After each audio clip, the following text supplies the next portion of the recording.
ونصلي ونسلم على رسوله الكريم أما بعد فأعوذ بالله من الشيطان الرجيم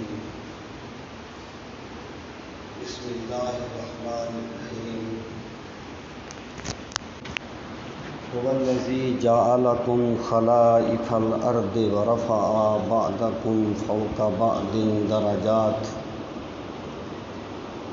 ليبلوكم فيما آتاكم إن ربك سريع العقاب وإنه لغفور رحيم صدق الله مولانا العظيم وبلغنا رسوله النبي الكريم الأمين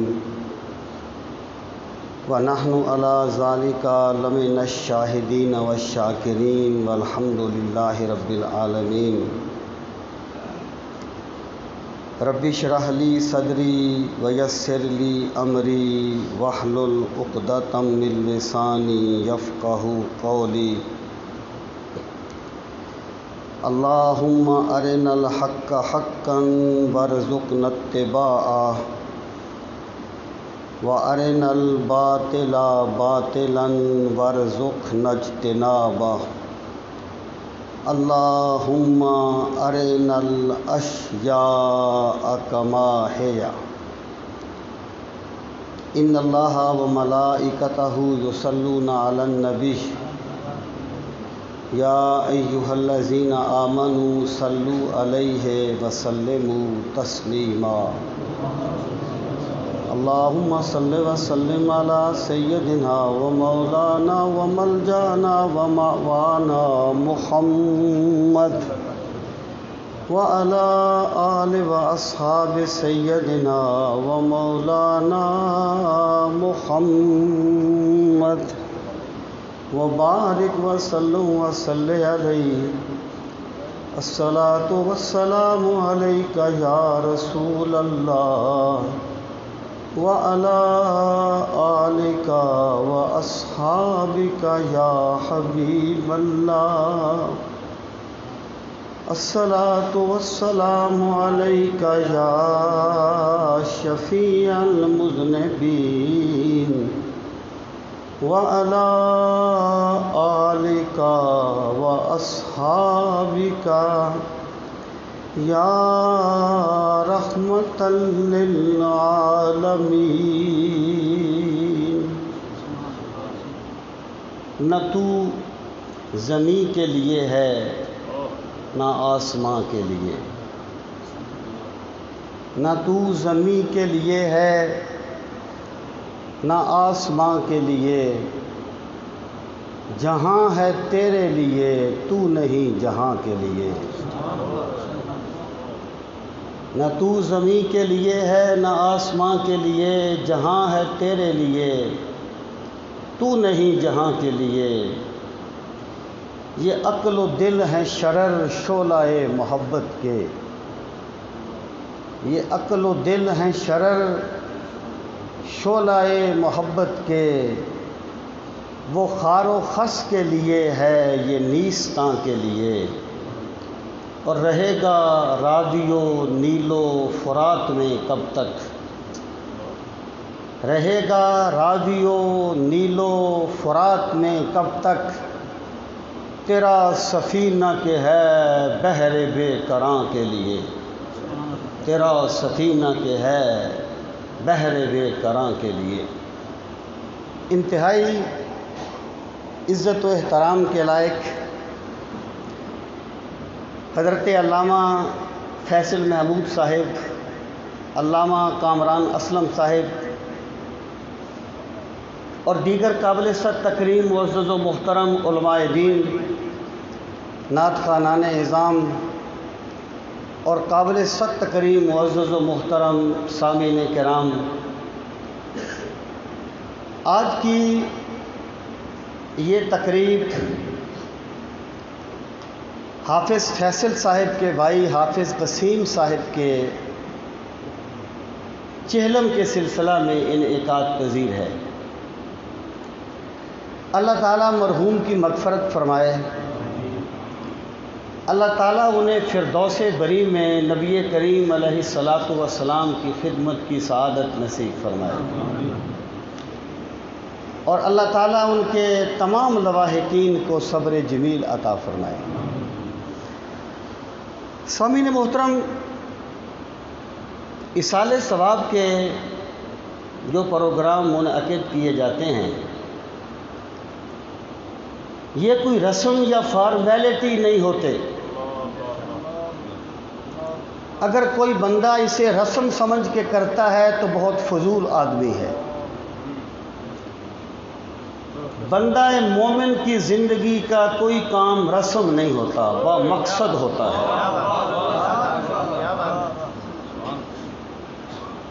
ان پروگراموں کے مقاصد کیا ہیں؟ میں چند چیزیں اختصار سے، پھر میں ایک آخری پوائنٹ پہ کچھ گزارشات زیادہ کروں گا۔ پہلی چیز یہ ہوتی ہے کہ اسلام یہ کہتا ہے کہ جو ایمان کا درخت ہے، یہ ایسا درخت نہیں ہے جو کسی ایک موسم میں پھل دیتا ہے دوسرے موسم میں نہیں دیتا، کہ بندہ دنیا میں رہے اس کا پھل ملتا ہے، بندہ دنیا سے چلا جائے اس کا پھل ختم ہو جاتا ہے۔ اسلام کہتا ہے ایمان کا درخت ایسا درخت نہیں ہے۔ ایمان کا درخت وہ ہے کہ جس بندے کے دل میں لگ جاتا ہے، وہ دنیا میں رہے اسے ایمان کا پھل ملتا رہتا ہے، اور دنیا سے چلا جائے تب بھی اسے ایمان کا پھل ملتا رہتا ہے۔ ان پروگراموں کا ایک مقصد یہ ہوتا ہے کہ جو دنیا سے چلا گیا ہے اس کے لیے دعا کی جائے، اسے ایصال ثواب کیا جائے۔ بندے کے مرنے سے اس کا نامہ اعمال ٹھپ نہیں ہو جاتا، ورنہ مجھے بتایا جائے کہ نماز جنازہ کس لیے ہوتا ہے۔ اور ایمان والوں کے بارے میں کہا گیا وہ دعا کرتے ہیں، مالک ہمارے پہلے دنیا سے جانے والے بھائیوں کو بخش دے۔ اگر اس کا کوئی فائدہ ہی نہیں ہوتا تو اللہ دعا کی تلقین کیوں کرتا ہے؟ ربنا اغفر لنا ولاخواننا الذین سبقونا بالایمان۔ سامعین محترم، دوسری چیز یہ کہ دعا تو ہم کہیں سے بھی کر سکتے ہیں، لیکن اور یہ بھی ایک حقیقت ہے، وہ کسی نے کہا تھا غم بانٹنے کی چیز نہیں پھر بھی دوستو، غم بانٹنے کی چیز نہیں پھر بھی دوستو، ایک دوسرے کے حال سے واقف رہا کرو۔ غم وہی جانتا ہے جس پہ بیتی ہے، لیکن اللہ نے انسان کی جبلت یہ بنائی ہے، جب آپ کسی سے مل کے اس سے تعزیت کرتے ہیں نا، اللہ اسے کچھ صبر دے دیتا ہے، اللہ اسے حوصلہ دے دیتا ہے۔ یہ میرے رب کا نظام ہے۔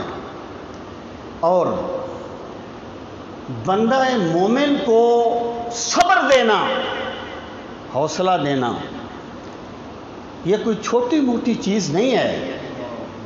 جب رسول کریم علیہ الصلوۃ والسلام سے پوچھا گیا یا رسول اللہ صلی اللہ علیہ وسلم سب سے بڑی نیکی کون سی ہے، آپ نے فرمایا ادخال السرور فی قلب المومن، کوئی بات کر کے کوئی کام کر کے اپنے مومن بھائی کو خوش کر دینا اللہ کے نزدیک بہت بڑی نیکی ہے۔ سامعین محترم، اس سے حوصلہ افزائی کی جاتی ہے۔ پڑھ پڑھ عالم فاضل ہویوں کدی اپنے آپ نو پڑھیا ہی نہیں، نت جا بڑھدا مندر مسیتی، کدی من اپنے وچ بڑھیا ہی نہیں، بھلے شاہ آسمانی اڑدیاں پھڑداں جڑا گھر بیٹھا انہوں پھڑیا ہی نہیں۔ اگر کوئی بندہ یہ سمجھتا ہے کہ میں ایک بندے کو جتنا بھی ذلیل کر لوں، میں اس کا جتنا بھی حق مار لوں تو میں بڑا نیک ہی رہوں گا کیونکہ میں پوری رات نوافل میں گزارتا ہوں، اس بندے نے محمد عربی کے پیغام کو سمجھا ہی نہیں ہے۔ ادخال السرور فی قلب المؤمن. تو اس سے حوصلہ افزائی کا ایک پہلو اس میں پایا جاتا ہے. سامعین محترم، ان پروگراموں کا ایک اور جو بہت بڑا مقصد ہے، وہ مقصد یہ ہے، دیکھیں، ایک ہوتا ہے کسی واقعہ کو دیکھ کے اس کا اضطراری ریئیکشن، وہ کوئی کمال نہیں ہے. ایک ہوتا ہے کسی چیز کو دیکھ کے اس سے سبق سیکھ لینا،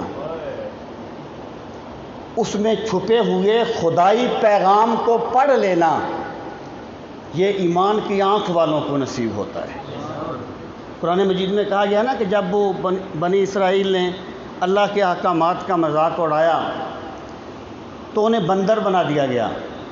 وہاں قرآن کریم کا ایک جملہ ہے، فَجَعَلْنَاهَا نَكَالًا لِمَا بَيْنَ يَدَيْهَا وَمَا خَلْفَهَا وَمَوْعِظَةً لِلْمُتَّقِينَ. ہم نے اس واقعہ کو وہاں موجود لوگوں کے لیے اور بعد والوں کے لیے عبرت بنا دیا، لیکن اسے نصیحت ان کے لیے بنایا جو تقوی کا نور رکھنے والے تھے. ان میں جب دو لفظ اکٹھے آئے نا، ان میں پھر کوئی نہ کوئی فرق ہوتا ہے. ان میں فرق یہ ہے، عبرت سے مراد ہے اضطراری عمل، کہ آپ نے سنا، ایک بندے نے سنا کہ فلاں بندہ اس طرح کوئی حرام کھاتا تھا، سود کھاتا تھا، حرام کھاتا تھا.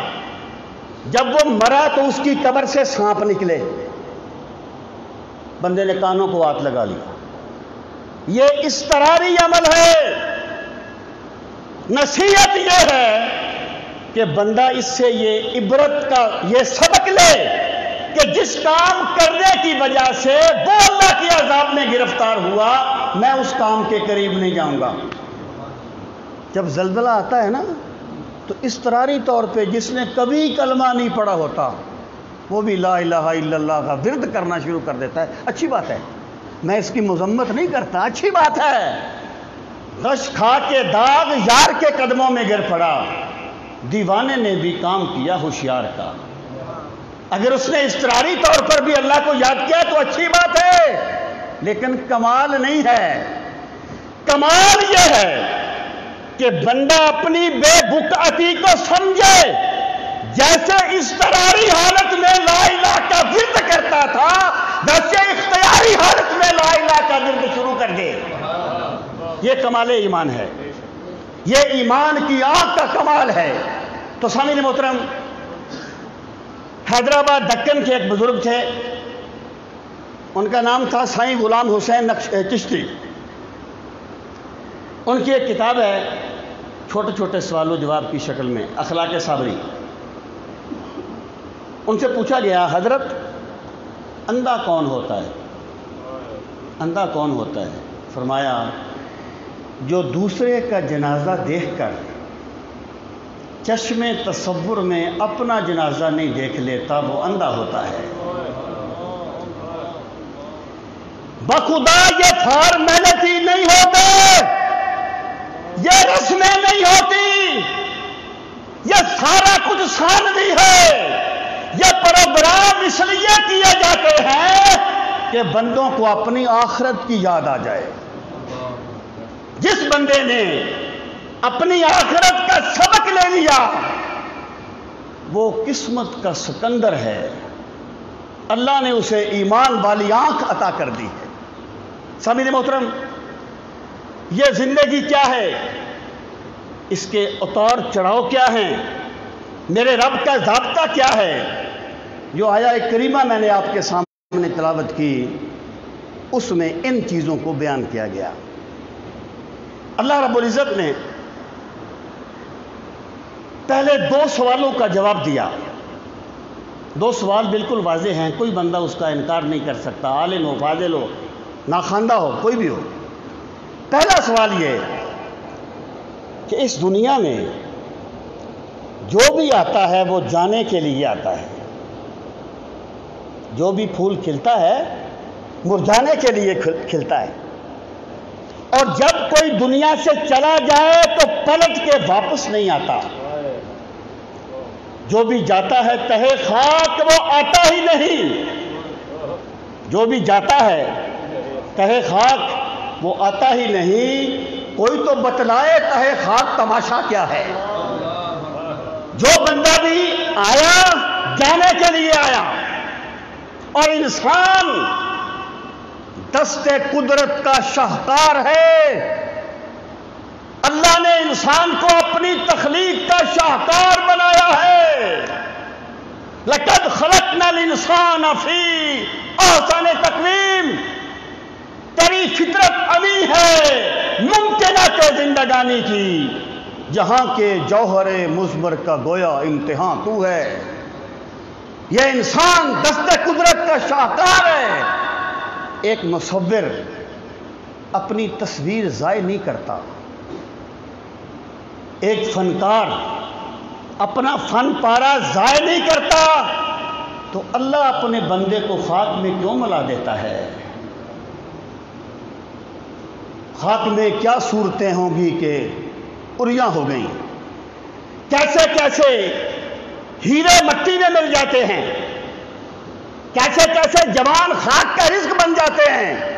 جب ایک فنکار اپنا فن پارا ضائع نہیں کرتا تو اللہ اپنے بندے کو مٹی میں کیوں ملا دیتا ہے؟ مقدور ہو تو خاک سے پوچھوں کہ اے لئیم. مقدور ہو تو خاک سے پوچھوں کہ اے لئیم، تو نے وہ گنج ہائے گرام آیا کیا کیے. سب کہاں کچھ لالا ہو گل میں نمایاں ہو گئی. خاک میں کیا صورتیں تھی کہ پنہا ہو گئی. سب کہاں کچھ لالا ہو گل میں نمایاں ہو گئی. پہلا سوال یہ ہے کہ ایک مصور اپنی تصویر ضائع نہیں کرتا، اللہ اپنے بندے کو مٹی میں کیوں ملا دیتا ہے؟ پہلا سوال. اور دوسرا سوال یہ، اللہ پاک کے خزانوں میں کوئی کمی نہیں ہے. ایک حدیث پاک کا مفہوم ہے کہ اگر تمام دنیا والے اور جن و انس کسی جگہ پہ اکٹھے ہو کر اللہ سے مانگیں جو مانگنا چاہتے ہیں، اور اللہ تعالیٰ سب کو وہی دے دے جو وہ مانگ رہے ہیں، تو اللہ کے خزانوں میں اتنی کمی بھی نہیں آئے گی جتنی کمی اگر ایک چڑیا سمندر سے چونچ بھر لے تو سمندر میں پھر بھی کمی آ جاتی ہے، لیکن اللہ کے خزانوں میں کمی نہیں آتی. اب سوال یہ ہے کہ اس دنیا میں اختلاف مراتب کیوں ہے؟ ایک بندہ اس کے پاس اتنا پیسہ ہے کہ سنبھالا نہیں جاتا، اور ایک بندہ سر چھپانے کے لیے اس کے پاس جھونپڑی نہیں ہے. گندم امیر شہر کی ہوتی رہی خراب، بیٹی مگر فقیر کی فاقوں سے مر گئی. یہ اختلاف مراتب کیوں ہے؟ ایک بندہ اتنا خوش قسمت ہے کہ مٹی لے کے بیٹھے تو سونے کے بھاؤ بک جاتی ہے. ایک ایسا ہے کہ سونا بیچنے بیٹھے تو مٹی کے بھاؤ نہیں بکتا. تشبیہاً عرض کر رہا ہوں. یہ اختلاف مراتب کیوں ہے؟ ایک بچہ شاہی محل میں آنکھ کھولتا ہے، ایک بچہ کسی گداگر کی جھونپڑی میں جنم لیتا ہے. ایک دو آنکھیں لے کے آتا ہے، ایک نابینا پیدا ہوتا ہے. اختلاف مراتب کیوں ہے کائنات میں؟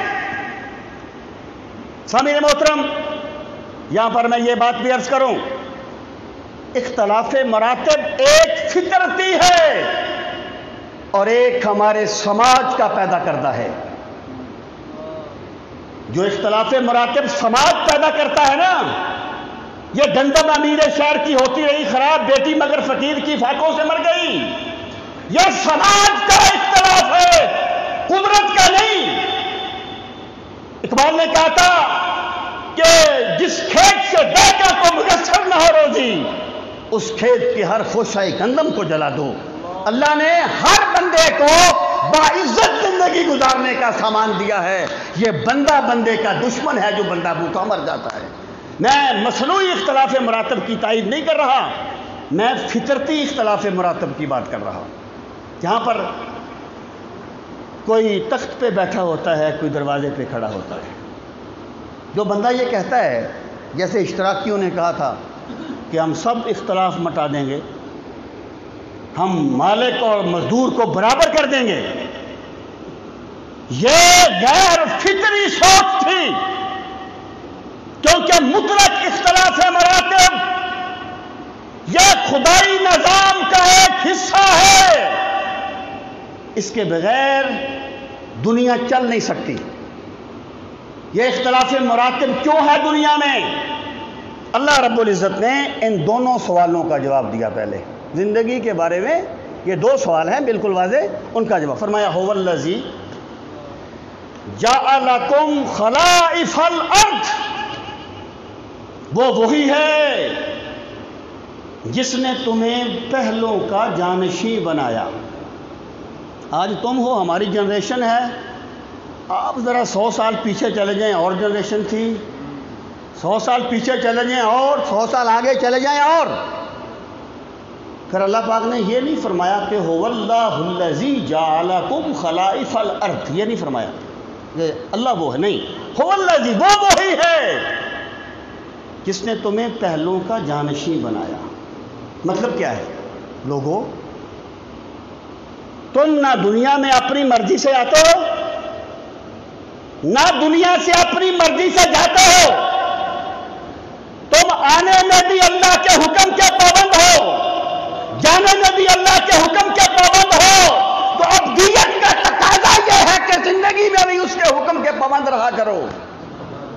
وہ وہی ہے جس نے تمہیں پہلوں کا جانشین بنایا، یعنی جو جب چاہے تم دنیا میں آ جاتے ہو، جب چاہے چلے جاتے ہو، وہی وہ ذات ہے جو کائنات کی خالق و مالک ہے، اور وہی وہ ذات ہے جو تمہارا معبود حقیقی ہے۔ هو الذی جعلکم خلائف الارض، پھر فرمایا وَرَفَعَ بَعْضَکُمْ فَوْقَ بَعْضٍ دَرَجَاتٍ، یہ میرے رب کا سسٹم ہے۔ اللہ نے تم میں سے بعض کو بعض پر فضیلت دی کئی درجوں میں، سارے برابر نہیں ہیں، اللہ نے فضیلت دی۔ یہ تم زندگی دنیا میں کیوں آئے؟ بندہ دنیا سے کیوں جاتا ہے؟ اللہ نے اختلاف مراتب کیوں رکھا؟ اس کا فلسفہ کیا ہے؟ اس کی وجہ کیا ہے؟ فرمایا لِیَبْلُوَکُمْ فِیمَا آتَاکُمْ،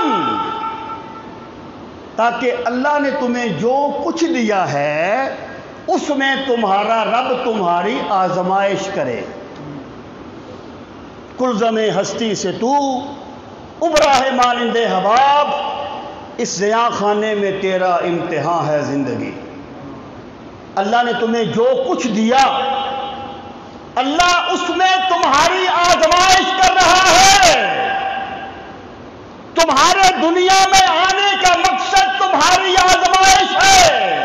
خلق الموت والحیات لیبلوکم ایکم احسن عملا، اللہ نے زندگی اور موت کا سسٹم اس لیے شروع کیا تاکہ اللہ تمہیں آزمائے تم میں سے اچھے کام کون کرتا ہے۔ سامعین محترم، یہ مقام بہت غور کرنے کا ہے۔ اس کا مطلب یہ ہو گیا کہ اللہ تعالیٰ نے اس دنیا میں بندے کو جو کچھ بھی دیا، اس لیے نہیں دیا کہ اللہ اس بندے سے بڑا راضی ہے۔ اگر کسی کو بہت زیادہ دیا تو اللہ کے راضی ہونے کی دلیل نہیں ہے۔ ہو سکتا ہے کہ اللہ راضی ہو کر دے، لیکن لازمی نہیں ہے۔ اگر اللہ نے کسی کو کم دیا تو اللہ کے ناراض ہونے کی دلیل نہیں ہے۔ یہاں سب کچھ آزمائش کے لیے ہے۔ کسی کو اللہ تھوڑا دے کے آزماتا ہے، کسی کو اللہ زیادہ دے کے آزماتا ہے۔ ایک چیز اب واضح ہے، آخرت میں بندے کو جو کچھ بھی ملے گا اللہ کے راضی ہونے کی دلیل ہوگا، اور دنیا میں جو کچھ ملتا ہے آزمائش کے لیے ملتا ہے۔ میں کہا کرتا ہوں اگر اس دنیا میں منصب کا ملنا اللہ کے راضی ہونے کی دلیل ہوتا تو پھر تخت پہ مولا حسین بیٹھتے، یزید نہ بیٹھتا۔ پھر حکمرانی حضرت موسیٰ کرتے، فرعون نہ کرتا۔ یہاں سب کچھ آزمائش کے لیے ہے۔ اس کا یہ بھی مطلب ہو گیا کہ اگر ایک بندہ کسی بڑے منصب پر ہے، اس کا ایک گیٹ کیپر ہے، ایمان اس کا سویپر ہے، تو وہ تخت والا یہ نہ سمجھے کہ میں اس سے اعلیٰ ہوں۔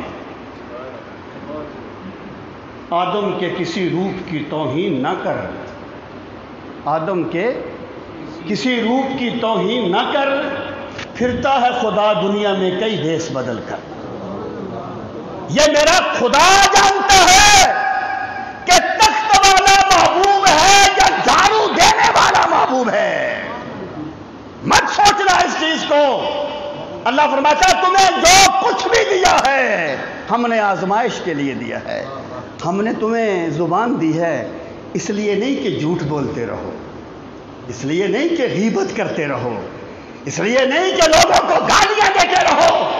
تمہیں زبان اس لیے دی ہے تاکہ تم حق کا نام پکارو، اللہ کا ذکر کرو، اللہ کے نبی کا ذکر کرو۔ تمہیں آنکھیں دی ہیں اس لیے دی ہیں خدا کی کائنات کو دیکھ کر خدا کی عظمت کا تصور کرو، زندگی میں تمہارے لیے آسانی پیدا ہو۔ یہاں پر اللہ نے جو کچھ بھی دیا ہے آزمائش کے لیے دیا ہے۔ مت سوچے، اگر بندہ یہ سمجھ لے تو بندے کی تکبر کی نفسیات ختم ہو جاتی ہے۔ جب میں آتی ہے نا، یہ پلازا میرا ہے، یہ مارکیٹ میری ہے، یہ بنگلہ میرا ہے، جب میں آتی ہے تو تکبر آتا ہے۔ اور جس نے اللہ کی عظمت کو سمجھ لیا اس نے اپنی بے بسی کو سمجھ لیا، اور جس نے اپنی بے بسی کو سمجھا اسی نے اللہ کی عظمت کو سمجھا۔ اور جس بندے کی میں مر گئی وہ تخت پہ بیٹھا ہو پھر بھی بادشاہ ہے، وہ جھونپڑی میں سوتا ہو پھر بھی بادشاہ ہے۔ رب یعنی مراد یہ ہے کہ جس بندے نے اپنی میں کو مار لیا، حضرت بلے شاہ نے کہا تھا پھلاں دا تو عطر بنا، عطراں دا پھر کڈ دریا، دریا دے وچ پھر رج کے نا، مچھلی وانگوں تاریاں لا، او پھر بھی تیری بو نہیں مکنی، پہلے اپنی میں مکا۔ تے رب رب کر دے بڈھے ہو گئے ملا پنڈت سارے، رب دا کھوج کھرا نہیں لبا، کر کر سجدے ہارے کہ رب تے تیرے اندر بستا، اور وچ قرآن اشارے کہ بلے شاہ رب اونوں ملدا جڑا اپنے نفس نو مارے۔ اللہ پاک نے فرمایا جو کچھ تمہیں دیا آزمائش کے لیے دیا۔ اب اگر بندہ یہ سمجھ لے اگر اللہ نے مجھے اولاد دی ہے نا تو اس لیے نہیں دی کہ میں اپنی اولاد کو دیکھ کے متکبر ہو جاؤں، اور جس کی اولاد نہیں ہے اسے حقارت سے دیکھوں، یہ تیری آزمائش ہے۔ انما اموالکم واولادکم فتنہ، تمہارا مال بھی تمہارے لیے آزمائش ہے اور تمہاری اولاد بھی تمہارے لیے آزمائش ہے۔ سامعین محترم، میں ایک مثال دیتا ہوں، یہ ایک گراؤنڈ ریالٹی ہے، زمینی حقیقت جس کا کوئی انکار نہیں کر سکتا، اور یونیورسل ٹروتھ ہے۔ وہ جو اقبال نے کہا تھا نا کہ جا کے ہوتے ہیں مساجد میں صف آرا تو غریب، پردہ رکھتا ہے اگر کوئی تمہارا تو غریب۔ مراد کیا ہے کہ انبیاء کرام جب دنیا میں آئے نا، ان کا سب سے پہلے انکار سرداروں نے کیا۔ اللہ اور بندہ بھی بڑا کمینہ واقع ہوا ہے کہ کوئی بندہ اس پہ تھوڑا سا احسان کر دے، یہ زندگی بھر اس کا ممنوع رہتا ہے، اور جس رب نے اسے اتنا کچھ دیا ہے کہ یہ شمار نہیں کر سکتا، وہ اللہ کی نعمتوں کو اللہ کے خلاف ہی بغاوت کا ذریعہ بنا لیتا ہے۔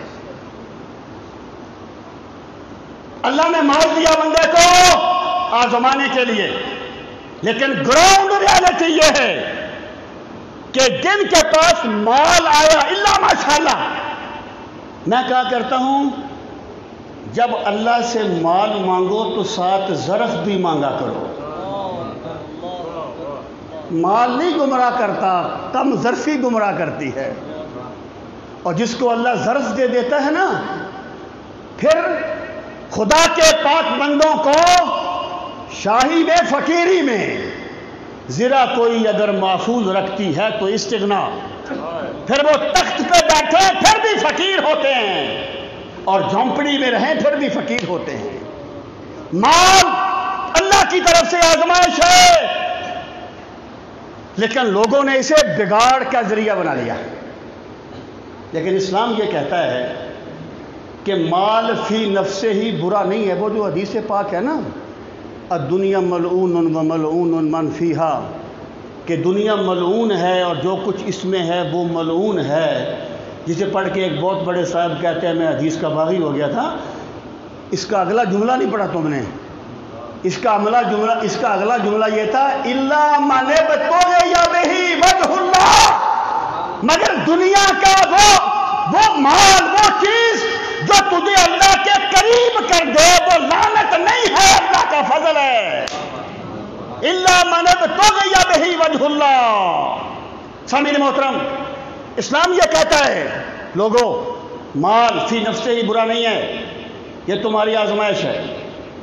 اور جب سرکار نے اعلان فرمایا کہ لوگوں بیر معونہ خریدنا ہے، لوگوں کے پاس پینے کے لیے پانی نہیں ہے، کوئی ہے اللہ کا بندہ جو بیر معونہ کو خرید کر مسلمانوں کے لیے وقف کر دے؟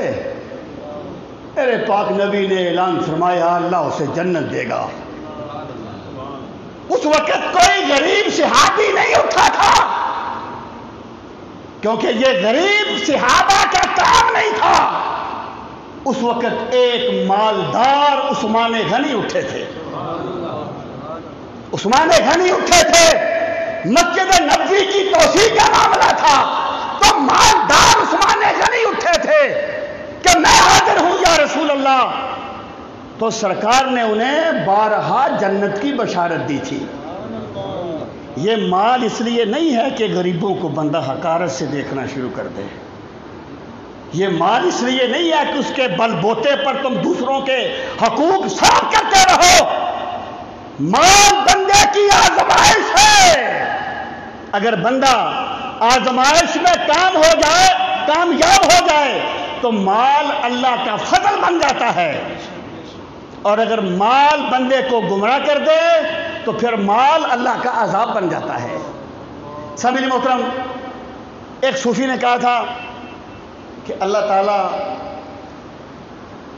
دیتا سب کو ہے لیکن لیتا اس سے ہے جس سے وہ راضی ہوتا ہے. خدا کی قسم ایمان کو ان ترازوؤں پر نہیں تولا جاتا، ایمان کو ضمیر سے پوچھا جاتا ہے. امام حسین نے فرمایا تھا کبھی اپنے ضمیر کی عدالت سے فیصلہ کروایا کرو، وہاں غلط فیصلے نہیں ہوتے. بندہ زمانے کو چکر دے سکتا ہے، اپنے آپ کو چکر نہیں دے سکتا. تو ایمان کو پرکھنا چاہیے. تو یہ جو مال ہے، یہ جو اولاد ہے، جو کچھ بھی فیما آتاکم، ہم نے تمہیں جو بھی دیا ہے، تمہاری آنکھیں ہوں، تمہارے کان ہوں، تمہارے دل ہوں، تمہارا مال ہو، تمہاری اولاد ہو، لوگوں میری نافرمانی کرنے کے لیے نہیں ہے، لوگوں میری مخلوق پہ ظلم کرنے کے لیے نہیں ہے، لوگوں غریبوں کو حقیر جاننے کے لیے نہیں ہے. اس لیے ہے کہ تمہارا رب تمہاری آزمائش کر رہا ہے کہ میرے دسترخوان سے کھا کے میری ہی تو سرکشی نہیں کر رہا، میرے ہی بندوں کو تو حقیر نہیں جان رہا. فیما آتاکم، علم کی مثال دیتا ہوں. علم، اگر علم کو مخلوق کی ہدایت کا ذریعہ بنایا جائے تو میرے آقا فرماتے ہیں جب طالب علم پڑھنے کے لیے نکلتا ہے تو فرشتے اس کے راستے میں پر بچھاتے ہیں. جب علم کو ذریعہ بنایا جائے مخلوق کی ہدایت کا، اور اگر علم کو انا پرستی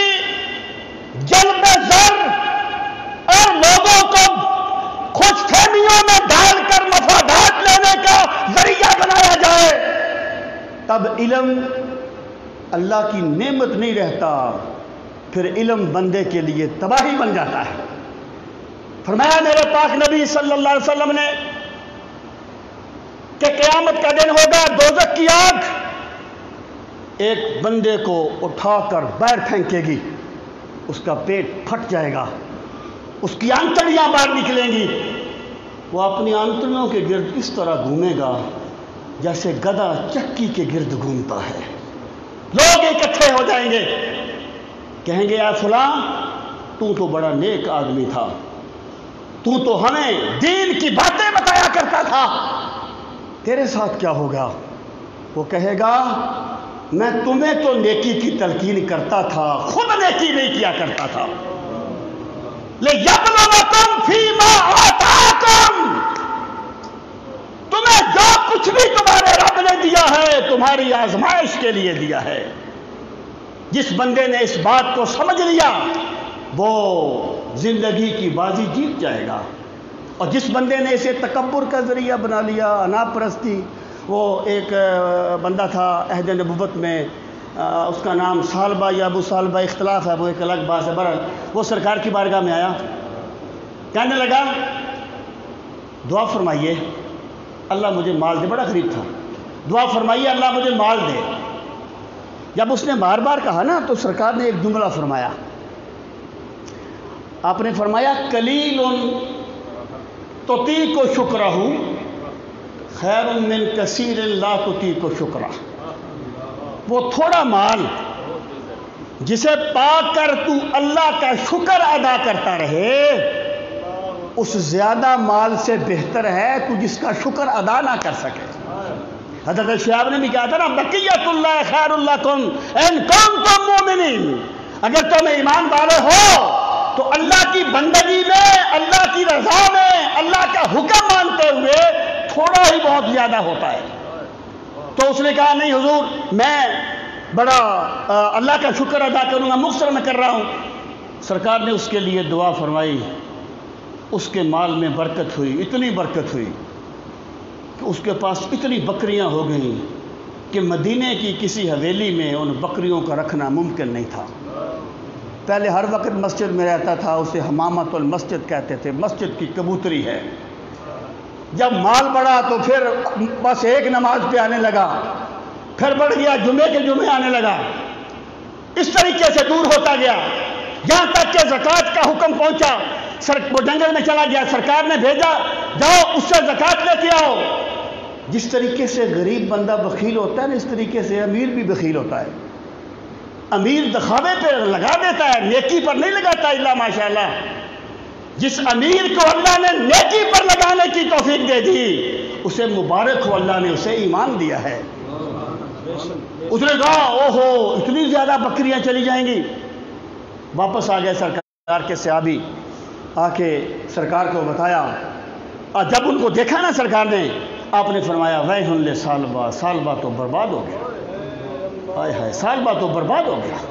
پھر وہ آیت نازل ہوئی کہ کوئی وہ ہے وَمِنْهُمْ مَنْ عَاهَدَ اللَّهُ، کوئی وہ ہے جو اللہ سے کہتا ہے مجھے مال دے میں تیرا شکر ادا کروں گا، جب اسے اللہ مال دے دیتا ہے پھر وہ باغی ہو جاتا ہے۔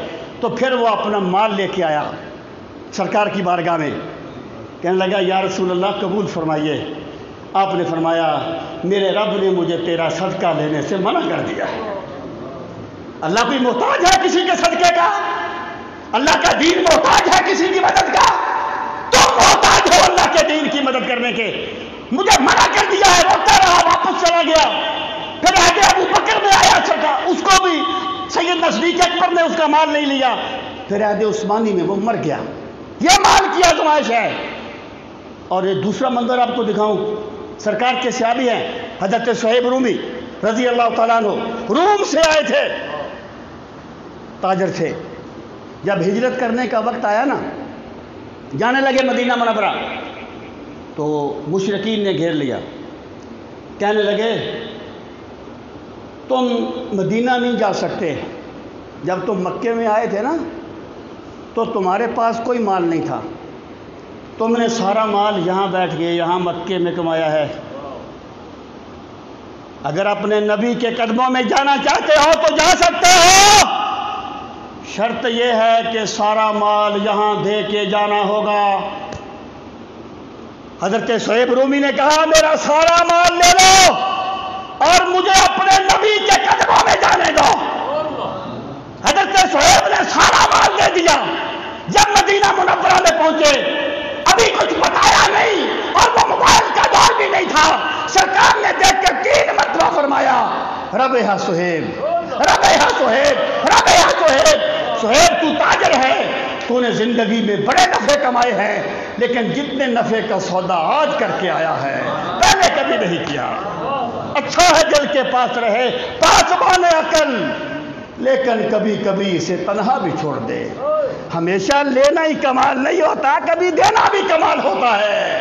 لِيَبْلُوَكُمْ فِي مَا آتَاكُمْ، لوگو تمہارے پاس جو کچھ بھی ہے تمہارا رب تمہیں اس سے آزما رہا ہے، تمہارا خدا اس سے تمہاری آزمائش کر رہا ہے۔ آگے فرمایا یبلوکم فیما آتاکم والذی جعلکم خلائف الارض ورفع بعضکم فوق بعض درجات یبلوکم فیما آتاکم ان ربک سریع العقاب، بے شک تیرا رب بہت جلد گرفت کرنے والا ہے۔ یعنی بندے کی کمزوری کیا ہے؟ بندے کی انگلی میں درد ہو جائے نا، انگلی میں درد ہو جائے ہمت ہار جاتا ہے، اور جب میرا خدا اسے جینے کا حق دے دے تو یہ بھول جاتا ہے زندگی کا حق دینے والے کو۔ اس کو ذرا سی بیماری آ جائے، حالانکہ ابدیت کا تقاضا کیا ہے؟ ابدیت کا تقاضا یہ ہے، حضرت شیخ عبد القادر جیلانی الحسنی والحسینی رضی اللہ تعالیٰ عنہ فرماتے ہیں، میں آپ کو بتا رہا ہوں بندے کو دنیا میں کیسے جینا چاہیے۔ بندہ اصل میں نا یہ بندوں کی طاقت کو حقیقت میں مانتا ہے اور اللہ کی طاقت کو برکت کے طور پر مانتا ہے۔ اگر بندے کو پتہ ہو نا کہ بھئی یہ بندہ بڑا طاقتور ہے، اگر میں نے اس کی بات نہ مانی تو میرا نقصان ہو سکتا ہے، اگر بندے کو اللہ کی طاقت کا اتنا بھی یقین ہو جائے جتنا یہ مادی بندوں کا کرتا ہے، تو اس کی زندگی مولا کی بندگی میں گزرے۔ حق کیا ہے؟ قل ارائیتم ان اخذ اللہ سمعکم وابصارکم وختم علی قلوبکم من الہ غیر اللہ یاتیکم بہ۔ لوگو تم اللہ کے سامنے اتنے بے بس ہو، اگر خدا چاہے تو تمہاری آنکھوں کی بینائی چھین لے۔ خدا کی قسم آج بھی لوگ یہ ڈاکٹر کہتے ہیں اس کا کوئی علاج نہیں ہے ہمارے پاس، تمہاری آنکھوں کی بینائی چھین لے، تمہارے دلوں کی دھڑکنیں چھین لے، تمہارے سانس چھین لے، تم ایک سانس لینے کے لیے رب کے محتاج ہو۔ لیکن بندے کی کمزوری کیا ہے؟ جب اللہ اسے جینے کا حق دیتا ہے تو یہ بھول جاتا ہے یہ مجھ پہ کسی کا احسان ہے۔ حضرت شیخ عبد القادر جیلانی فرماتے ہیں، مفہوم ہے، وہ فرماتے ہیں بندے جب ایک بندہ بیمار ہوتا ہے نا، اس کو فرض کرے ٹانگ میں درد ہو گیا، پہلے وہ کوئی گھریلو ٹوٹکا اختیار کرے گا، کوئی پین کلر مار لو بھائی، کوئی گولی کھا لو بھائی، گھریلو ٹوٹکا۔ جب اس سے آرام نہیں آئے گا نا، آپ لوگ تھک تو نہیں گئے؟ اصل میں آپ وہ تھوڑا سا میں ایسا ہی بولتا ہوں بس، اب میں دیکھ رہا ہوں کچھ لوگ ایسے کر رہے ہیں، ایسے کر، بس کر دوں، ختم کر دوں یہیں پر، اگر آپ کہیں میں ختم کر دیتا ہوں۔ توجہ فرمائیں، دیکھیں مطلب بندہ محفل سے جائے نا تو وہ سمجھے کہ مجھے یہ چیز ملی ہے۔ تو میرا اپنا جو نقطہ نظر ہے کوشش کرتے ہیں، باقی اللہ تعالیٰ کرو۔ تو حضرت شیخ فرماتے ہیں پہلے بندہ گھریلو ٹوٹکا کرتا ہے، جب اس سے آرام نہیں آتا پھر وہ محلے کے ڈاکٹر کے پاس جاتا ہے جو آپ کے پڑوس میں ہوتا ہے، کمپیوٹر ٹائپ ڈاکٹر، اس سے بھی آرام نہیں آتا وہ کسی اسپیشلسٹ کے پاس چلا جاتا ہے۔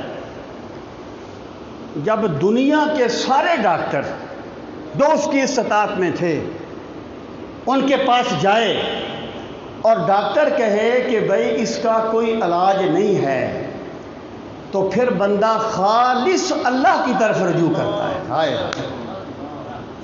خدا کی قسم عبد القادر جیلانی بہت بڑا مواحد ہے،